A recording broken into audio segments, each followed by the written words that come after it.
warahmatullahi wabarakatuh. Perkenalkan, nama saya Marta Stefani Putri dari kelas Tadris IPSA dengan NIM 208-20024.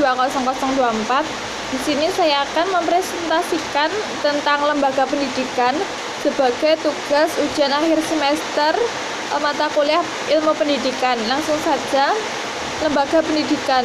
Menurut Hasbullah, lembaga pendidikan itu merupakan suatu badan yang berusaha untuk mengelola dan menyelenggarakan kegiatan-kegiatan sosial, kebudayaan, keagamaan, penelitian, keterampilan, dan keahlian, yaitu dalam hal pendidikan intelektual, spiritual, serta keahlian atau keterampilan sebagai tempat atau wadah di mana orang-orang itu berkumpul, bekerja sama secara rasional dan sistematis, terencana, terorganisasi, terpimpin, dan terkendali dalam memanfaatkan sumber daya, sarana prasarana, data, dan lain sebagainya yang digunakan secara efisien dan efektif untuk mencapai tujuan pendidikan. Kemudian ada Marina Ghazali yang juga menyampaikan pendapatnya mengenai lembaga pendidikan. Menurutnya, lembaga pendidikan itu adalah suatu wadah yang berguna untuk membina manusia, membawa manusia ke arah masa depan yang lebih baik. Setiap orang yang berada pada wadah tersebut akan mengalami perubahan dan perkembangan menurut warna dan corak institusi tersebut, di mana lembaga pendidikan tersebut menurut Kiai Haji Dewantara menyebut Tripusat Pendidikan, sementara Undang-Undang Sisdiknas nomor 20 tahun 2003 menyebutkan dengan jalur pendidikan informal, formal, dan non-formal. Langsung ke lembaga pendidikan keluarga. Keluarga itu merupakan lembaga adalah orang seisi rumah yang terdiri dari ayah, ibu, dan anak yang juga dapat anggota keluarga lain yang menjadi tanggungan. Pola keluarga terdiri dari keluarga kecil dan juga keluarga besar. Keluarga kecil beranggotakan ayah, ibu, dan anak, sedangkan keluarga luas atau keluarga besar terdiri dari anggota keluarga kecil yang ditambah dengan kerabat baik dekat maupun jauh, yang di samping mempunyai tanggung jawab terhadap kesejahteraan anggota keluarga inti, yaitu ayah, ibu, dan anak, yang juga mempunyai tanggung jawab terhadap kesejahteraan anggota kerabat dekat dari kedua pihak pasangan suami. Pendidikan keluarga merupakan lembaga pendidikan yang pertama dan utama. Dikatakan sebagai pendidikan yang pertama dikarenakan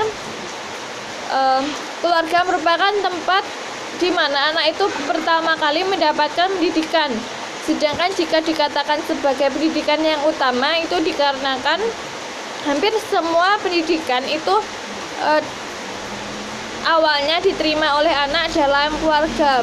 Maka dari itu, keluarga merupakan lembaga pendidikan tertua yang bersifat informal dan kodrati. Ayah dan ibu itu sebagai pendidik, sedangkan anak sebagai si terdidik.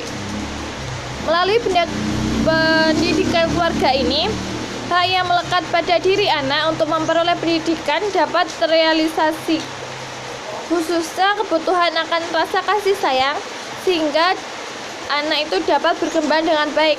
Hal ini dikarenakan adanya hubungan darah antara pendidik dan anak didik yang didasarkan atas hubungan rasa cinta kasih sayang. Demikian halnya suasana religius diharapkan dapat dijumpai dalam kehidupan keluarga untuk memberikan pengalaman religius bagi anak.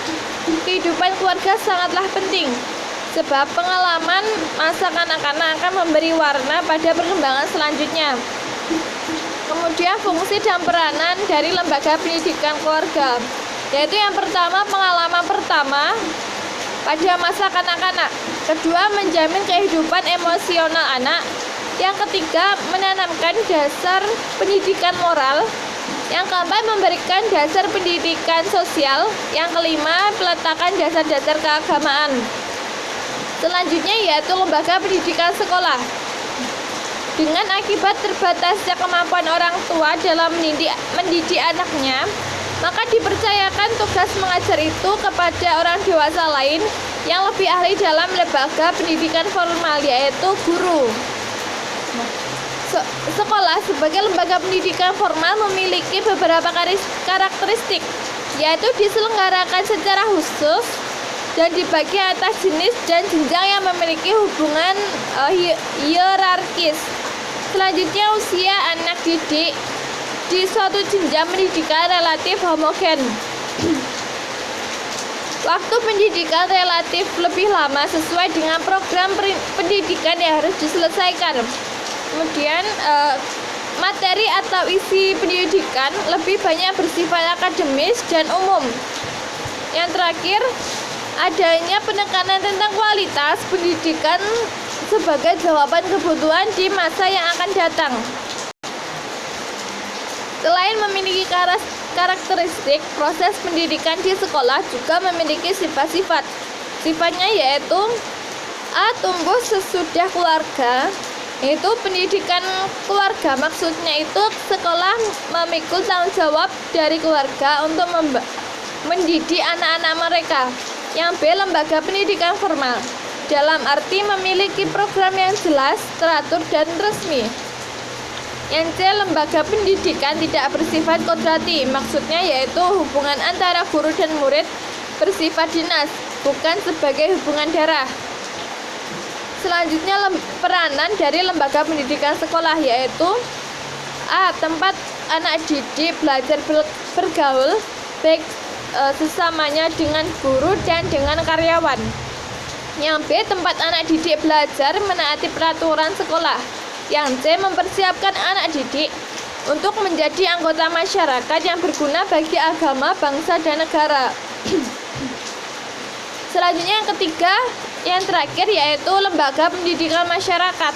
Masyarakat itu diartikan sebagai sekumpulan orang yang menempati suatu daerah yang diikat oleh pengalaman-pengalaman yang sama, memiliki sejumlah persesuaian dan sadar akan kesatuan, serta dapat bertindak bersama untuk mencukupi krisis kehidupannya. Masyarakat sebagai lingkungan atau lembaga pendidikan ketiga memiliki pengaruh yang besar terhadap perkembangan pribadi seseorang. Dalam hal ini, masyarakat mempunyai peranan yang penting dalam upaya ikut serta menyelenggarakan pendidikan, membantu pengadaan tenaga, biaya, sarana, prasarana, dan menyediakan lapangan kerja. Sebagai amanah Undang-Undang Nomor 20 Tahun 2003 tentang Sisdiknas pada pasal 9 yang berbunyi, masyarakat berkewajiban untuk memberikan dukungan sumber daya dalam menyelenggarakan pendidikan. Maka karenanya partisipasi masyarakat membantu pemerintah dalam usaha mencerdaskan kehidupan bangsa sangatlah diharapkan. Kemudian pendidikan dalam masyarakat mempunyai ciri-ciri, yaitu yang pertama, diselenggarakan dengan sengaja di luar sekolah. Yang kedua, peserta umumnya mereka yang tidak bersekolah atau drop out. Yang ketiga, tidak mengenal jenjang dan program pendidikan untuk jangka waktu yang pendek. Yang keempat, peserta tidak perlu homogen. Yang kelima, ada waktu belajar dan metode formal serta evaluasi yang sistematis. Yang keenam, isi pendidikan bersifat praktis dan khusus.